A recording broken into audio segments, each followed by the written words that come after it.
And this is the situation. Here we talk politics. And as I said earlier, today we're discussing the opposition New Patriotic Party, or the NPP. In previous week, we discussed the NDC and the government appointment or the appointment by President John Dramani Mahama. Today, the focus is on the NPP. After the party's heaviest defeat ever, many have asked questions within the party. You remember some weeks ago or months ago, the party set up a committee chaired by Professor Michael Okwe to investigate and find out what really caused the party's defeat in the 2024 election. Somewhere in the Ashanti region, we also understand that the party commissioned a committee chaired by former majority leader Oseche Mensah-Bonsu to also conduct an investigation into how the party suffered some, it won't be defeat, some apathy or sort within the Ashanti region, how the Ashanti region did not come out in their numbers to vote, and how come the NDC increased their numbers in the Ashanti region, a region considered to be the stronghold of the NPP. And as always, I do this show with my friend, colleague, and brother, Fred Tete Jabano. Fred, what's up? I'm doing well. How are you, sir? I'm well. God is still keeping me. So a quick update, the much anticipated budget, the first budget of John chapter 2 came on Tuesday. Expectations were high. A lot of people were thinking or hoping that a lot of the things the then candidate Mahama said on the campaign platform will come to pass. And indeed, some of the expectations were met. For you, were some met? Yes, I mean, you know, the budget, you can put the budget into two different parts. The pure economics and running of finance, then the politics of the budget. If we look at the politics of the budget, you know, you'd go back to the campaign of the NPP, of the NDC, when the flag bearer at the time was going across the country and promising, he made certain specific promises and indicated that this would reflect in the first 120 days of his government. He was elected eventually. He became president. He has become president, and now he's presented his budget, which was done on his behalf by the finance minister. For the politics of it, you are looking at what are the promises. Yeah. He talked about taxes and how he was going to ensure that he eliminates some of the taxes. We talk about the popular betting tax. That was a major campaign promise. In this particular budget, we realize that the betting tax has been taken out. You talk about the emission tax. You talk about e-levy and the e-levy. The COVID levy. The COVID levy has not been taken out, but there's an explanation according to the finance minister that it is incorporated into the whole VAT system, and that will be dealt with separately in subsequent months. But then you look at the most of the promises in terms of what he was going to do, the taxes he was going to eliminate. He has eliminated them through this particular budget. He talks about funding for roads, funding for hospitals. Yes, he did not go through the list of all the sectors, but in the composite budget, which has been presented into Parliament, you go through and you see that all these things have been there. But as to whether these things will reflect, you know, for budget, you can always present a budget. As to whether the money would be available or be made available to the various sectors to be able to implement all these promises, we are yet to see. And you see, interestingly, once we talk about the politics of the budget, once the budget is presented, you have the other side, of course, the opposition, the minority, coming out to raise concerns about what they believe is in the budget that they disagree with or would not inure to the benefit of the Ghanaian populace. And as usual, right after the budget, the NPP presented their view of the budget. And today, they also presented another state of the nation, according to the NPP, and which had to also look at the budget as it stands. The NPP raised the issues of the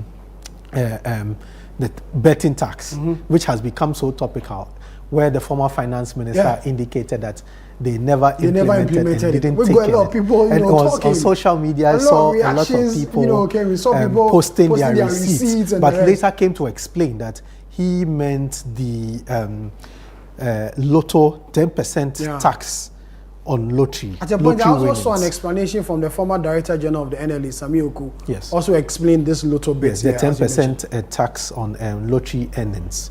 And that is what the former finance minister said he was referring to. But yes, interestingly, as you said, the budget comes up and there's the politics of it, and it's being played out very well within the public space and the media space. Everybody is sharing their views, and people are talking about the big push agenda of the NDC. The NDC says they have allocated funds to begin the big push project. Then the NPP says, look, the amount of money you have allocated is far less than what you promised. And if you want to even give yourself 4 years, that amount you're allocating, looking at what you've allocated now per year, per every 1 year till your end of to the end of your 4-year tenure, you may not get to that 10 million you are talking about. So yes, there's been different As things. always, every time the government presents its budget, you always have the opposition and the civil society groups and the rest coming in to have their says. But a lot of people have also commended the finance minister for the budget. You've seen a lot of civil society organizations indicating that they believe that this budget is the expectation of many Ghanaians was the removal of these taxes. Yes. The e-levy especially, and then the betting tax for those I call the investors. You know, they were worried about this particular tax, and for the announcement that these taxes are going, is a plus for Ghanaians. A lot of them are happy. So let's put the budget aside. Yesterday, finance minister delved deep into the budget. This afternoon, actually. This afternoon, you actually, you know, dealt with the budgets with Benalo. So today, we'll deal differently from the budget. Now we talk about politics and the NPP. There are many who have asked the future of the party. Exactly. After what many describe as, or arguably, the party's heaviest defeat ever since, you know, its formation. And many have asked that, where does the party go from here? From here meaning after the 2024 election. Will the party be able to regroup, you know, come back stronger in 2028 or maybe 2032 when the party may come back to power? Are you of the view that indeed the NPP is in crisis as we speak? Sami, a party which comes from 51% or 50% whereabout in the year 2020, and then ends up at 41% in the next election, obviously would be in crisis. I disagree. This is where I come from. I mean, you're a party in government. You've been running the affairs of the state for 8 years. You put forward a candidate which you believed could win you power. You were very confident of winning power. You used so many means to campaign. Before the election, we were told that the worst the NPP could face was a second round. You go into the election, and like you said in your introduction, the party receives the defeats it's never received before. 41%. You go to your stronghold, where everybody knows that if for nothing at all, your worst performance would hit you around 75, 78%. You go as much as 65%. Your stronghold, where you have 47 constituencies. Out of that 47 constituencies, you have only 4 being for the opposition. In this election, you lose 9 seats in your stronghold. After this particular defeat, the party sets in a committee to investigate the loss of the party Professor Michael Okoye in the 2024 elections. The Ashanti region, as a region, as a branch of the party, also goes in to set another committee to investigate their loss. Which is which? You understand? The National Party has set a committee led by Professor Okoye. And within that committee, they have committees to deal with various regions. Within the same party, a regional chairman sets up another committee to investigate why they think they lost in that region. At the same time, almost the same time, where the party has set up the committee. The explanation given, which you know, I've had opportunity to speak to people from the region, is that the reason or the decision behind the regional chairman's, you know, directive for them to also investigate what happened in their region, because the numbers that came out from the election wasn't one impressive. And it's the Ashanti region, considered to be, the biggest when it comes to the NPP or the World Bank of the NPP. And so for him as regional chairman, it was an indictment on his part and the executives as to why the party performed this way in that region. And so the Professor Michael Okwe report is for the national election proper, which will include Ashanti. But then he is just doing what he feels is good within his region, which is the Ashanti region. So the more reason why he commissioned this particular, investigations or a survey or a report in the Ashanti region to find out what really caused the party. Because whatever happens in the Ashanti region had a national effect. Yes. Which the NPP... We are talking, that is fine. That is perfectly fine. But the issue is leadership. Who is taking charge of the party as we speak now? Who is making the calls? Who is the party rallying around in times of a defeat where you are trying to rebuild? Before even early Congress, people are actually even started calling that. They think that the way the party is going, the executives, national executives should consider organizing an emergency Congress. That has come up. Yes, that's what I'm saying. Because there's a question of who is leading. For example, in 2008, after the NPP were defeated in the 2000 elections, you saw what happened in the party and the concerns people raised. But in 2008, you saw strong figures in the party who stood up and got the party united around them to run. You had the former president, who had just then exited power, trying to lead a party in opposition. But even him, there was a stronger person and a stronger leader with a stronger direction, which was the flag bearer at the time, Nana Akufo-Addo. So in 2008, right after the election, you could see a rallying point and some sort of leadership and direction as to where the party was going. Do we see it now? After the 2008 election, there came in the Jacob Echebi-Lamte leadership. Even within the Jacob Echebi-Lamte leadership, you still had a strong man who was directing the party in a particular way, which was still Nana Akufo-Addo, the candidate who had lost the election. After they lost in 2012, what happened? This was when now there was a crisis of the party saying that the election had been rigged. And so they wanted to go to courts, which they went to courts. There was still leadership. There was still leadership by then chairman Jacob Echebi-Lamte, supported by flag bearer Nana Akufo-Addo. So the argument is that the party lacks a strong leader who will rally, party supporters or party members. You see, Sammy, it's usually normal that when a party loses an election. Yes, when a party loses an election. When a party loses an election. Morale is down when a party loses an election. But then there needs to be somebody to raise that morale. The national chairman is there. Sammy, when was the last time? When was the last time you heard of the national chairman of the NPP? Per the party's constitution. Yes. When the party is in opposition, or even in government, the national chairman is always the leader of the party. Yes. There's a convention that when the party is in power, then the president will assume the responsibility of being the leader of the party until the party is in power. But there's no clear constitutional definition or provision in the party's constitution that states that when the party is in power, the president is the leader. But there's a clear constitutional provision that when the party is on opposition, it is the national chairman who is the leader of the party. As we speak now, Stephen Ayesu Intim is the national chairman of the party. He's holding the position. Is the national chairman of the NPP and the leader of the NPP as we speak. So if anybody makes the argument that the NPP doesn't have a leader and wants someone to rally around it, the national chairman is there.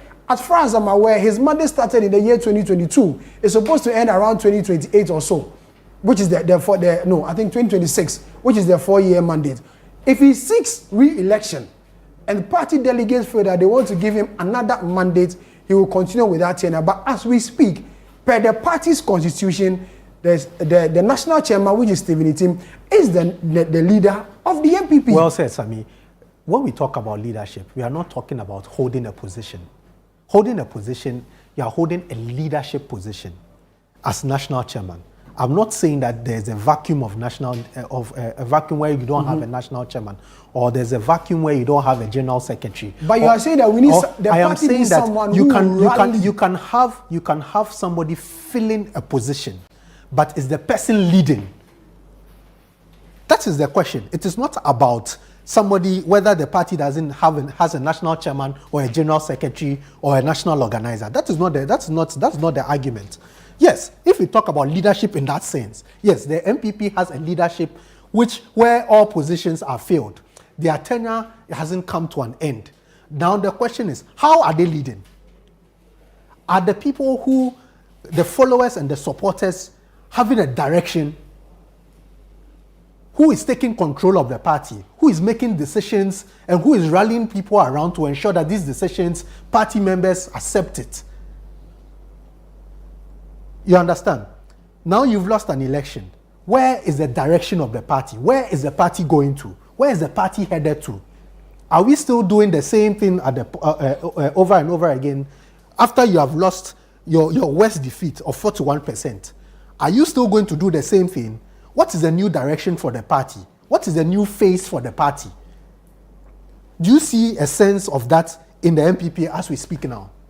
I get your points loud and clear, but then the counter argument will also be that as we speak, the instances that you gave in 2008 and 2012 and the rest, the then leader of the party, the national chairman then, and then the immediate past flag bearer, which was Nana Akufo-Addo, took hold of the party. Are we then saying that Dr. Bawumia should also come and take hold of the party and run the affairs of the party? He is not the flag bearer. He was elected the flag bearer for an election in 2024. That election is over. Sami, in 2012, I mentioned the then national chairman, Jacob Echebilam. Definitely. Hold on. And you mentioned Nana Akufo-Addo too? Yes. Okay, hold on. Now, Dr. Bawumia, who is the immediate past leader of the NPP, because he led the party into the election, is no more the leader of the NPP or no more the flag bearer. If he seeks to run again and get delegates' mandate to lead again, then he can take leadership of the party. In 2008, was Nana Akufo-Addo leader of the party? Hold on, let me make my argument. No, I'm just asking. No, he wasn't. But what did he do? Fine, because he had the ambition to run again, so he started his work. Now we do not know, hold on. Now we do not know whether Dr. Bawumia has the ambition to run again or not. He's not come out publicly to say, even though we've heard people around him make those arguments. But him personally, we've not heard him say. But do you necessarily need Dr. Bawumia to be the one to take charge and lead the party? As I'm saying, because you have a national chairman. Because he's still, the NPP has a national because he's still the face of the NPP. Because of the immediate past election, he's still the face of the NPP. Because of the immediate, or else he issued a statement not too long ago when the chief of staff issued a directive, terminate the appointment of some, people who are appointed by his administration. He issued a statement because he's still the face of the party because of the immediate election. But then if you want him to be, the pillar and rally people and call people around him, that is not his job. I mean, he doesn't necessarily have. That is not his job. He doesn't necessarily have to be the pillar. As I'm not saying that Dr. Bawumia should get up and indicate that and take charge of the party. I'm not saying Dr. Bawumia should be the one leading the party. I am saying that the party has a number of people or personalities who have been put in place. And I've told you the national chairman is there. And I'm saying that, are you seeing any form of leadership from the national chairman? Are you seeing it? If you see it, tell me. Are you seeing it? From the general secretary. You hold on. Let's speak to a member of the party, someone in leadership of the party. Let's speak to Haruna Mohammed. He's the Deputy General Secretary of the NPP in charge of operations, and get his thought on these arguments the Fed is making, that the party needs, a figure who can rally around, and call the shots. Not even just a figure. And people. Call people around and the rest. Haruna, if you can hear me, thank you very much for your time. I'm sure you'll be hearing the argument between Fred and I. Okay, Haruna, I'm sure you're hearing the argument between Fred and I. Yes, Sami. Can you hear me? Exactly. I was listening to the conversation. Yeah, I can hear you. Okay. So I'm sure you are hearing the argument between... I can hear you. I can also Sami. hear you loud and clear. I'm sure you're listening to the argument between Fred and I. Fred says that someone within the party must rise to more or less rally party members and party supporters so that there will be a clear direction. My argument is that there's a national chairman of the NPP whose duty is supposed to be that.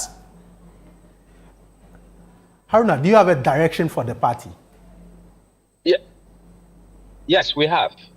But first, I would say good afternoon to your cherished viewership and yourself, the two hosts of this particular program. I want to correct one significant fact on this particular program. The NPP's biggest defeat in terms of percentage was not the elections for the 2024. If you check the 1996, we had 39%.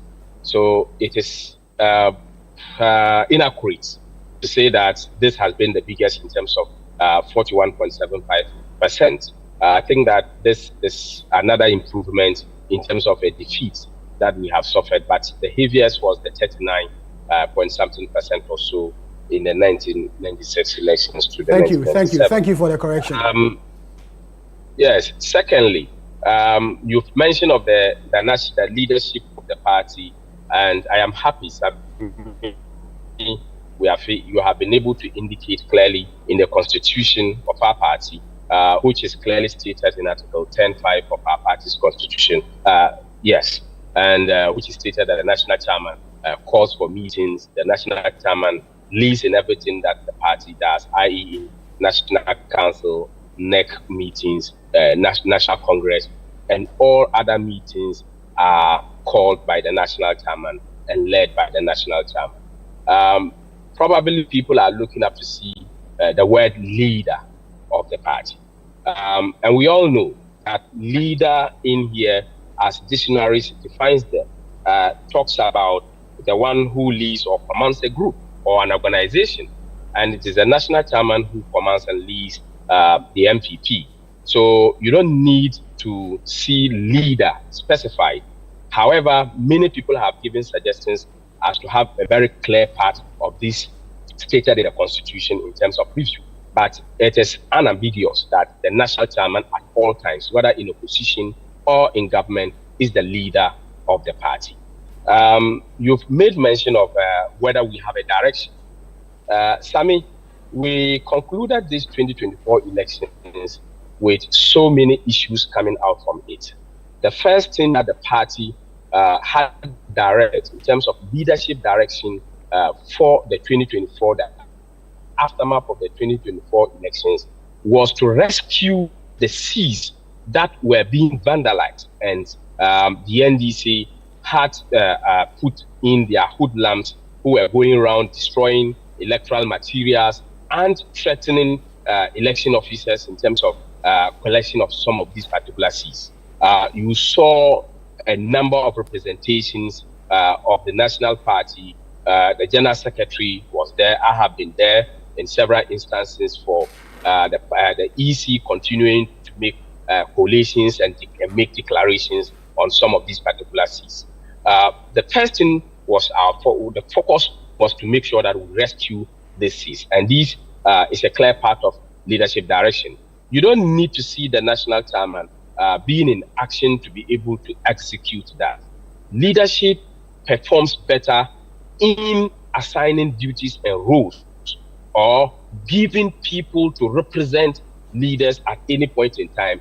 Also defines how effective leaderships are. And the national chairman has clearly executed that. The national chairman, through the general secretary, has had the cause to lead press conferences upon press conferences that have to speak on behalf of the party and give direction to the party. We have continued this one, and then we call for the National Council, our first National Council meeting after the defeat. This was called without the National Executive Committee meeting. This was where leadership took the decision to form the Professor Michael Quay's committee to look at two issues. One, to look at why we lost the elections, and two, to look at whether there is any possibility of a review or amendment that will be contained in the constitution. with respect to some of the aspects of the structure of the party. And again, with respect to people coming out and doing whatever they want, as part of the structure of the party, we have what we call the National Council of Elders. The national leadership of the party called on the National Council of Elders to issue a statement with regards to people going around to campaign, instead of looking at how we are able to come back together, regroup, and then get the force behind the elephant, which has always been the winning symbol. And these directions have been given. The committee has started its work. They have 3-month mandates to perform their duties. As part of those particular duties that they were doing, the national party also took a decision. The national chairman and the general secretary were in the University of Cape Town. We met TESCON, and then leadership of NPP members who are lecturers, and we met them. We also went to Legon.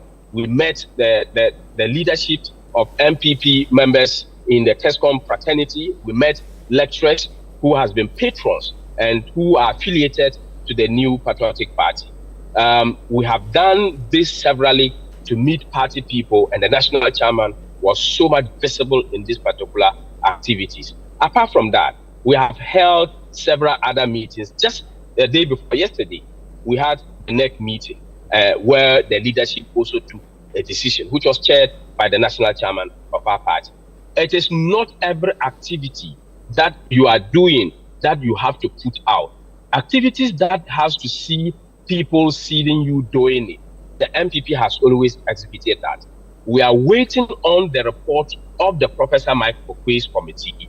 There are activities that the General Secretary has outlined, and this was put before NEC, and NEC in its wisdom has asked that these particular reports or these particular activities should wait when the report of Professor Mike Okwe comes, and it will come by the end of this particular month. So the NPP has been in action, the leadership of the party. I have visited several regions and constituencies with the General Secretary of the party. As I speak to you, I'm just exiting from Nkwanta South constituency to Nkwanta, which is there are a lot of things that we are doing which necessarily doesn't need to be publicized. And this defeat that has happened to us is something that we are working on behind the scenes to come back stronger in the 2028 general elections. Aruna, you have given Aruna, several instances where the party has... Hello, Aruna. Sorry to cut in. I can see your role, so yes, I'm listening. I won't take much of your time. You mentioned that you are waiting for the Professor Okwe committee report before you can take a decision. Does it mean that everything is on hold, awaiting the report of Professor Michael Okwe? No. There are activities that are ongoing behind the scenes. And I am saying that you will see major of our activities, outdoor activities, after Professor Michael Okwe's committee's report has come. Sami, when such reports come, it calls for a national congress, definitely, because the National Council will look at it and the National Congress will be done. In the last election in 2020, when Osafo Mafu committee's report came, we went for Congress in Kumasi, where amendments were sought, but these were incompleted. And up to date, we have those particular amendments being standstill. And we are prepared to add these particular proposals to whatever it will come from the Professor Michael Okwe's committee. So it is virtually not true that the party has not had leadership. The party is not doing anything. The party has gone to sleep. The party's leadership is not putting in any effort. That is not a fact, and I want to clearly state it. I'm a leader of the party. I'm part of the leadership of the party. I am just informing you, I'm leaving a constituency in Nkwanta South, and I'm going to Nkwanta North. Nobody knows the activity I am doing, and I am virtually working for the party. Finally, before you go, and just a quick one, there are many who have called for some reforms within the party, which you've mentioned, and some of the reforms include an early Congress to elect, leadership and a flag bearer, so they prepare for the next election. Have you heard these calls, and is this something the party will agree to? I think that it has always been the position after the defeat in 2024. The General Secretary indicated clearly that he wants to have an early Congress. One of the reasons to have this particular early Congress is because many people are not interested in how we are rebuilding. People are interested in positions that they are going to contest in. In the bit in doing so, they create much more problems for the party. So it is the view that if we are able to go straight on to have early elections, no matter when your tenure of office ends, the party can always truncate the tenure by a decision of National Council, which is proposed by the National Executive Committee. So the General Secretary clearly wants to have elections done by the close of this year. If it is not exhausted, then it should be ended in the first quarter of 2026. And by the end of 2026 or middle of 2026, probably we should have a flag bearer where we prepare towards the 2028 elections. Haruna, thank you very much for your time. I can see you in a row, so I won't take much of your time. Thank you very much, and I wish you all the best. Haruna Thank Mohammed, you, Sammy, and my good brother in the show, who has been giving a very critical analysis of the leadership role and people to take up the mantle of this particular party. Thank you very much, Haruna. Thank you very much. Position to get this done. Thank you very much, Haruna. Haruna Mohammed is the Deputy General Secretary of the NPP in charge of operations. Like you can see, he's already on the road and doing operational things. We'll go for a quick break. When we come back, we'll take you to the Ashanti region and we'll give you details of the Osei Mensah Bonsu's report that also investigated, what happened within the NPP in the Ashanti region, resulting in some number of defeats in the region as far as the parliamentary election is concerned.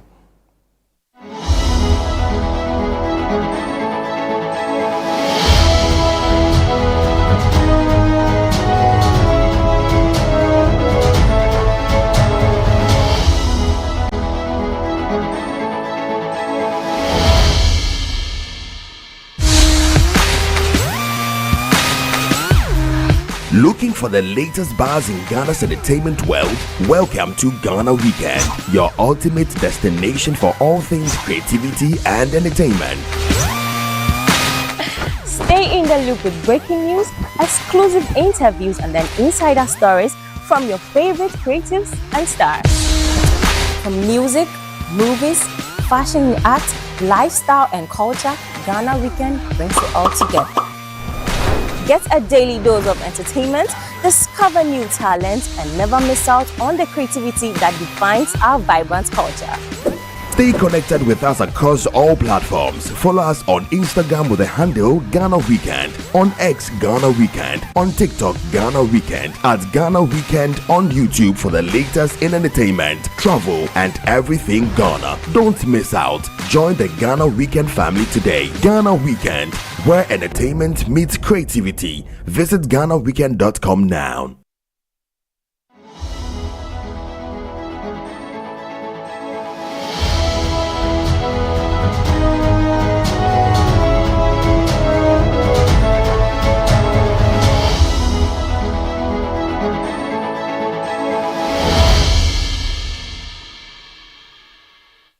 You're welcome back. You're still watching The Citiuation Room. On The Citiuation Room, we talk politics. My name is Sami Wiafe. I'm doing this with Fred Tete Jabona. As I mentioned earlier, the Ashanti regional leadership of the NPP, led by Chairman Wuntumi Badan and Chibesiakon, also set up a committee led by former majority leader and former member of parliament for the Swame constituency, Osei Mensah Bonsu. He was also a former minister of parliamentary affairs, to also investigate the party's poor performance in the Ashanti region, a region considered to be the stronghold of the NPP. As you're aware, the NDC increased its number of seats in the region from 4 to 7. Many have asked questions how this could be possible in a region considered to be one of the strongholds or the stronghold of the NPP. The report is out and we'll take you through some of the recommendations or some of the things that affected the party in the region, resulting in the party's poor showing in the Ashanti region. Fred, so this was a committee chaired by Osei Mensah Bonsu, an experienced politician, a street politician, if you ask me. He said it all. One of the people who people are asking to stand up for to leadership. Be a national chairman. I've had those conversations, And he has said that if only he will go unopposed, that won't happen. He will take up that role as national chairman. But the NPP as a political party will never allow such a thing to happen. So run us through, this particular report. This particular report dealt with 2,559 respondents in the 47 constituencies within the Ashanti region. And in this report, it shows that the party had a decline of 24% from the 2024 elections as compared to the 2020 elections. So when you look at the figures, it tells you that in 2020, the party had over 1.7 million votes. And in 2024, it fell to about 1.3 million votes. Then what did the party say? Before the 2024 elections, the NPP, NDC had just 4 seats. 4 seats, That was Asawase, Setra, From Plains, Edra, Setra, Dumase, and New Edibiase. These 4 seats are, or you say, safe seats for the NDC. Safe seats for the NDC in the region, But ahead of the 2024 election, the NPP had made it very clear that they were going to win 3 out of these 4 seats, which were Setra Dum, From Plains, Edra, Setra, Dumase, and New Edibiase. The NPP has won New Edibiase before. They have that was in 2016. Exactly. I think it's Bright Odro or so. Yes. He was made deputy and Greek minister. Exactly. Yes. So they were confident of getting 3 out of this 4. But what happened in the 2024 elections? After the elections, the NPP actually lost the 4 and lost 1, 2, 3, 4, 5. 5 more, making them lose 9 seats in the Ashanti region. Adansia Sokwa, Efedia Kwabera North, Ahafra North, Southeast, Kofrom, and Ashanti Akim North. But the Ashanti Akim North was won by an independent candidate in that particular election. A very shocking election. You come. Now, after all these, the party says, look, let's set a committee and look at it. The committee was made up, as you said, of the chairman, Oseche Mensah Bonsu, Emelda Entry. Emelda Entry is one of the young people within the party in the region. You had William Opombio. William Opombio is a financier of the NPP, a businessman. You have Ben Abdallah Banda. Ben Abdallah Banda was a former MP. In the latter part of the administration was the chairman of the Zongo. Is it the Zongo Development Fund? Yes, so the Zongo Development Fund, the Zongo Ministry, which was now moved into an authority or a fund.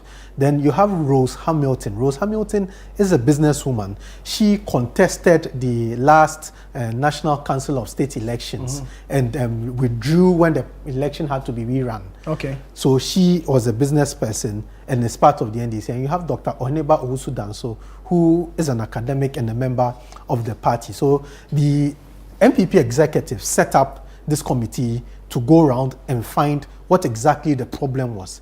And one of the first findings in the report was the delegate system. The delegate system, and what they found out from the respondents, that when you look at the current delegate system of the NPP, there's a lot of favoritism, nepotism, vote buying, and which affected their candidate selection. According to the respondents, because of these things, it led to apathy among some party members, and this brought about weak candidates who could not really campaign and buy the votes and buy the support of the people of the Ashanti region. The delegate system, a lot of people have raised issues, with the delegate system of the NPP, because it starts from the ground up. So you have the polling station executive, 5 of them. In some areas, they don't even have elections at all. They handpick these individuals to run those polling stations. And then when you move from there, and then there's the electoral area coordinators. The electoral coordinators are also sometimes handpicked instead of being, elected. Then you come to the constituency. The constituency is where the proper election is done. And then the regional, executives, and then the national. So it is more or less like a bottom-up approach. So the polling station, 5 people, electoral area coordinator. So 5 polling stations become 1 electoral area per the NPP's constitution. And then for the electoral area, you come to the constituency level, and then the region, and then the national comes in. So this is how the NPP, delegate system per the party's constitution is made up of. That's how they run it. When you look at the numbers and you read the report and you listen to the respondents according to the report, one of the concerns they have with your delegate system, the NPP's delegate system, is that when it comes to elections, because of the numbers and how the people are selected, there's a lot of vote buying and influence. Yeah. So I recall when we went for the last national conference of the party, how a lot of the candidates felt that they were losing out because people were buying, people were paying. So the plan to, in fact, increase the delegate system or increase the numbers came from the 2007 Legon Congress, where only you had a selected few of about 2,000, coming in to elect a flag bearer. The party felt that this system wasn't right for having only 2,000, around 2,000, 2005 people to come and elect a flag bearer for a national election, which was highly influenced by cash. No two ways. I saw them whilst this was happening in Legon. And so the party felt that let's expand the system. Let's make it wider so at least the influence will not be there. So the party decided, okay, let's expand from the polling station, electoral area, and even with that extension, the candidates or the politicians are still able to influence with cash. And so there's an argument which Haruna Boss, which is the General Secretary, has made that there's the need to expand it further. Expanding it further, they want to make it all card-bearing members of the NPP in good standing. So you are a card-bearing member who pays your dues or who pays dues every month. So those people or these people will qualify to be known as delegates, not just anybody who will just come and register and be, because they want it to be in a setting where they can control. Remember, NDC some years ago opened up the system and they realized that no, this was a bad idea. So they joined the 2016 before the 2016 elections. So the NPP doesn't want to go that particular way. They want to do card-bearing members in good standing. Yes. So that's the proposal. As to whether Congress will agree to it is up to the NPP and the party to decide on that. So the next finding was the economic hardship. According to the respondents, there was high inflation, cost of living was high, the depreciation of the currency, amongst other things. They blamed their defeat, especially in the region, on the economic hardship the people in the region were facing. The next thing the people found was the perceived corruption. Yeah. According to them, the report, there was a lot of public distrust and amongst the leadership and the people running government. According to them, issues such as the concerns of the National Cathedral, the missing excavators, the mismanagement of the COVID-19 fund, alongside the clearance of certain people who were perceived to have engaged in corrupt practices, also led to the party losing, especially in the region. Yeah. We move to the next one, which they blamed on the leadership style of the former president, Nana Akufo-Addo.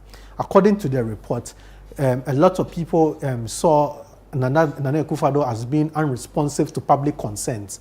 They also raised concerns with his unwillingness to reshuffle ministers. So you recall, even though there were several calls, a number of calls. I remember there was an event at the NPP headquarters where the General Secretary publicly said that there was a need for the president to reshuffle ministers and even CEOs who the party felt was or were sabotaging the cause for the 2024 election. There was also a concern of his disregard for the parliamentary caucus, where the caucus raises concerns, especially the removal of the former finance minister, and nothing was done about it. So a lot of the respondents also felt that the leadership style of Nana Akufo-Addo in the last 4 years of his tenure did not help them to win that particular or to retain power.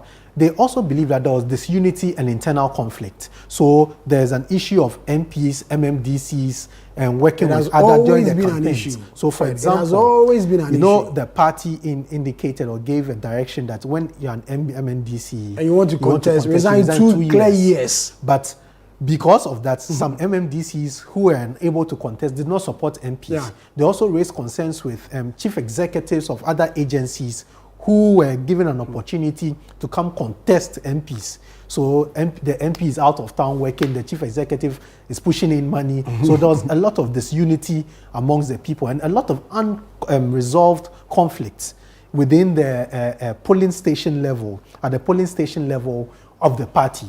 They also indicated that there was an issue with campaign weakness. There was no coordination, lack of strategy.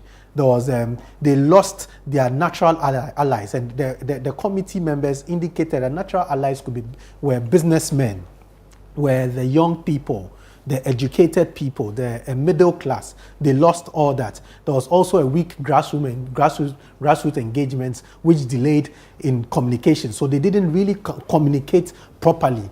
The also issue of tribal and religious factors. A lot of the respondents believe that the religious factor did not play in so much. Yeah. Where the flag bearer is a Muslim, they believe that did not play any role. But then, when it comes to ethnicity and tribe, they believe that the people from the northern descent believed in seniority. Yeah. According to the report by Chairman Sabosu, they believed in seniority. And so a lot of people from the northern part of the country believe that John Mahama was senior to Muhammadu Bawumia, so he should be given the nod, so that the northern people are given another opportunity to lead for the next 8 years. So that will be 16 years. That is what the people thought, or one of the reasons they believe the party lost. There were a number of recommendations to abolish the delegate system, like you mentioned, allow everybody to vote, everybody in good standing to vote. We look at the party structure. As we have now, you have, as you said, from polling station up all the way to national chairman, but the party structure should be re-looked at, adding other people to the executive councils within the region and the constituencies. There was also the issue of dealing with economic and anti-corruption measures when the party is in power, always ensuring that they put party appointees on their toes. You ensure that they are accountable to the people. The party should also be able to investigate and draw the attention of the government when they are in power, that this person has done this person has done that, the president must take action and remove it. They want the party to have more power in terms of the running of the affairs of the country. Then finally, we have the issue of unity and campaign strategies. So they are asking, as part of the recommendation, that the party goes down to the local level to unite the people, because there seemed to be a lot of division following the 2024 elections, and even prior to the 2024 elections, the internal elections and the party caused so many divisions, which they believe should be addressed before the next election. All right, Fred, thank you very much. We'll still come back today, but let's do a quick interview. Let's speak to Dr. Richard Amwakoba. He's a former head of the Political Science Department of the Kwame Nkrumah University of Science and Technology. We speak to him and get perspective on this particular report by Osei Mensah-Bonsu, former majority leader. Doc, good afternoon. Thank you very much for your time, if you can hear me. Yes, indeed, I can hear you. Good afternoon. Thank you very much again for your time. Doc, I'm sure you've seen or read this particular report of the committee chaired by Osei Mensah-Bonsu, the former majority leader. Let me take who appointed that committee? The regional executive led by the the regional chairman of the party. That's what we are told. Is that how it's supposed to be? Is that how it works? No person who was in the ruling party in office, I'm talking about party leaders, should be directing this affair. So how did they come about? The way it came about made the report not credible. You see, the regional chairman of Ashanti region, wasn't he part of the problem about Galamsey and just about everything else? So why is he the one directing the affairs? That's another question you should ask. So such a report should not even be dwelled on, because it's not credible. Because there are so many things left out. And when you want to do a thorough investigation, this is not what you do. There's a few people, they say what they want, what they see. There's so much they didn't see. The people in the region, they have their own outlook. For example, I heard you talking about the Northerners and so forth and so on.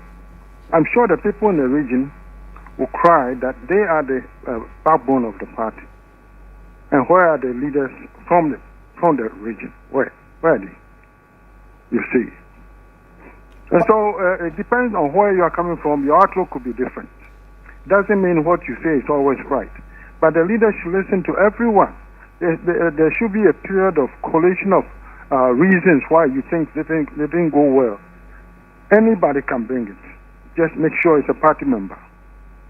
And then when you get all these, you will eliminate some because they are frivolous. Then you talk about exhaustive reasons why this happened and this happened and this happened. As you were talking, I could think of so many. Everything you said, I could think of another. You see, so the way we did it, even that is not correct. It's not exhaustive enough. The people who are in charge are not credible. What are we going to do? Are you going to come up with good reasons and fix them? If you don't come up with what happened, you can't fix them. That's the bulk of the whole notion. That's it. You want to see what happens so we can fix them, so it doesn't happen again. But if you don't do that, how are you going to fix it? But Doc, from where you sit and your observation, what do you think caused this poor performance in the Ashanti region specifically? So many things. So many. At least give me three. Well, the dissatisfaction with the leadership. You see, there was disunity. You said so many disunity. Some people were just affronted. You see, some people contributed to the party only for them to be disregarded. Some people don't want any money. All they want is recognition. Thank you. Note will be good enough. You bring the president to the region, make sure such people take pictures with the leadership of the party. That makes them happy. It makes them part of the party. And this does not cost money. Even this we could not do well. This is the problem. So the people in charge did not have good ideas. That brings about unity.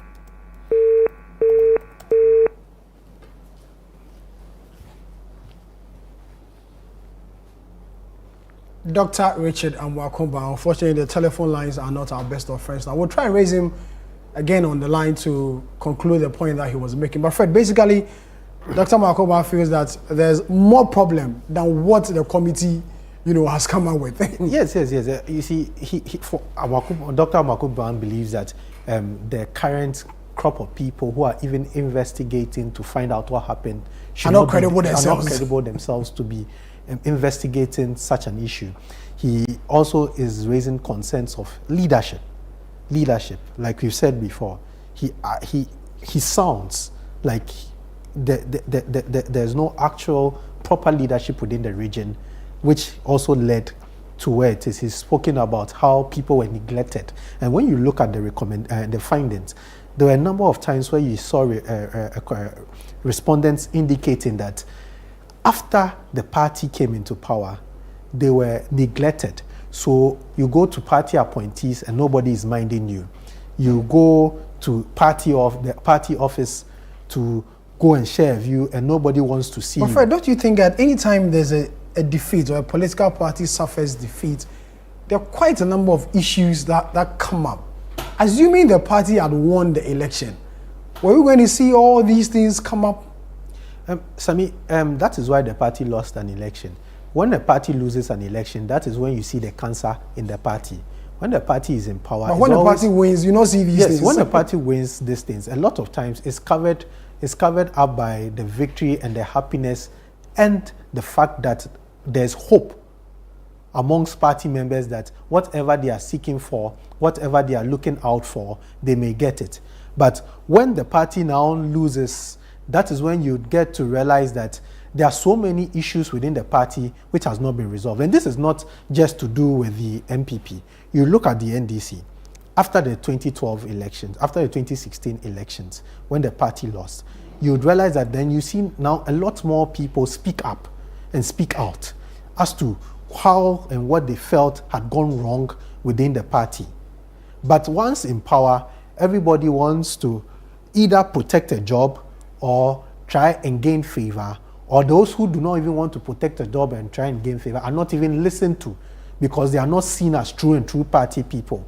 Fred, just hold on. Let me conclude this conversation with Dr. Amwakumba, and then I'll let you make your final, comments on it. Doc, sorry, forgive me, the line dropped, but as you're saying, there's more to it than what the committee came out with. But then, from where you sit, the party is also making some recommendations from this same report.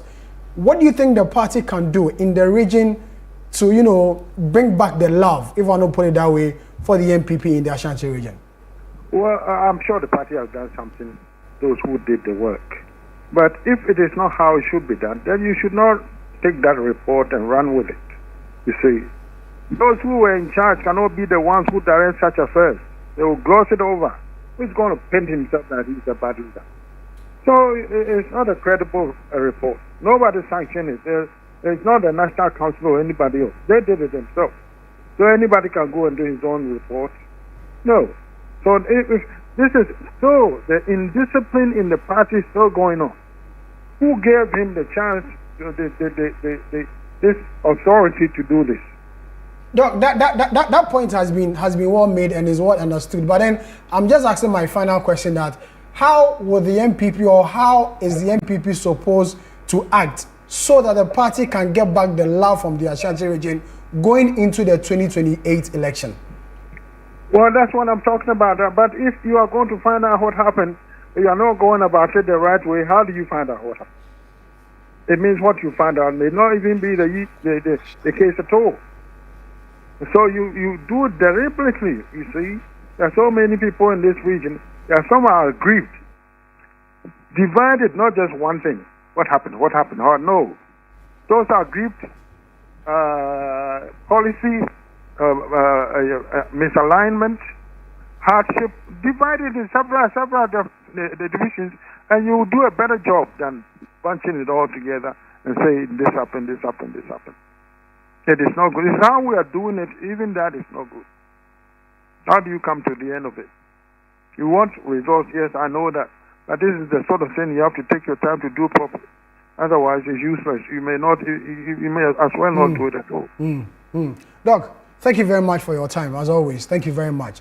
Dr. Richard Amakoban, as a former head of the Political Science Department of the Kwame Nkrumah University of Science and Technology, a political analyst. And he's also a member of the NPP. He's also a member, yeah. He once contested, the national chairman of the NPP, but he was unsuccessful, yes. So he's also a member of the NPP. But for him, it is better that the party, conducts a credible, yes. a credible report. That credible report will be from Professor Michael Okwe's own. They were giving 3 months. And we are told that it ends this month. It ends this month. So by end of this month, we are expecting a report. The party will make the report. But I also understand, or what I hear from the party is that they may not make the entire report public.